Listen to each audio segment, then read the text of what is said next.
Okay, so now we are going to introduce the last concept for this week, that is instantaneous velocity. So let's see what we mean by that. If you're driving down the highway and you look at your velocity, your speedometer on your car, the velocity that you're reading at that one moment, that is basically your instantaneous velocity. It's the velocity at that point in time. So how do we relate that with the velocity versus time, position versus time, and some of the ideas that we have developed so far? So in this graph here, we have a position versus time graph, right? And you can see this is not a straight line anymore. This is a curved line, so this is not uniform motion. So the question is, what is the velocity of that object? How do we define that? We cannot talk about the constant velocity anymore because it is not constant. What we talked about, what we are going to talk about here is the instantaneous velocity. For instance, the velocity at this point here, or the velocity at this point here. So instantaneous velocity is the relevant concept that we need to define here. So how do we define that?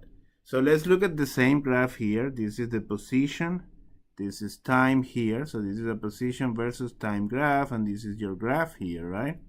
And then what you're going to do is we're going to look at this small area here, this circle area here, and see what is happening there. If we zoom into that area, what we get is that the motion right there is pretty much like a straight line for that little bit of time. And then for that little bit of time, we can calculate the rise over the run, right? And get a value for that little bit of time there. That value that we calculate within this circle here, that is the instantaneous velocity. That value is going to have it's going to be some number there, but it's going to be different here, and it's going to be different there. So that is the definition of instantaneous velocity. For instance, here, that is the velocity at time t equals 0.75 seconds. So how do we get that value again? So let's get that value. So the value would be the rise, which is 1.6 over the run. The run is going to be a very short time, which is 0.2 seconds. So when we do that math, the velocity at that point is 1.6 meters divided by 0.2 seconds. That gives me 8 meters per second. That is how you find the instantaneous velocity. You have to zoom into a little area and then think of the motion on that little area as if it was a straight line, uniform motion for that small amount of time, and then calculate the rise over the run, and with that you get your instantaneous velocity. So the instantaneous velocity then is also the slope of a position versus time graph at a given point. For instance, we calculated the velocity right there in the previous slide, and that was 8 meters per second. Now there is a line, this line here, that is tangent to the position versus time graph at that point. The slope of that line is also the instantaneous velocity and is 8 meters per second. So the slope of the tangent at a given point also gives you the instantaneous velocity that you are looking for. So if we have a velocity versus time graph where the velocity is changing, how do we get the instantaneous, how do we get the position versus time graph, and how do we get information from there?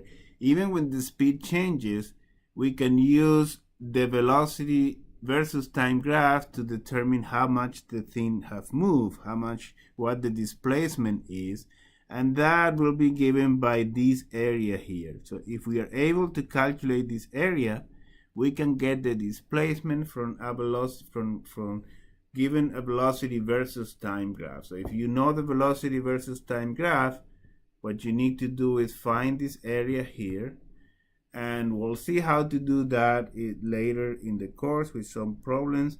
But if you are able to find this area, then from there you can tell exactly how much the object moved, what the displacement was. So let's look at a quick question here. So you have the slope at a point on a position versus time graph. What does that tell you? The slope at a particular point. So you have t and x, right? So you have a position versus time graph, and then you want to know the slope here, right? That's the tangent line. So what does that tell you? Take a minute to answer that question. Okay, so if you answer that question, the object velocity, what that gives you is the instantaneous velocity. Yeah, one more question. So you have two objects, 1 and 2, and then when do they have the same velocity? Take a minute, answer the question, come back to the video. You can pause now.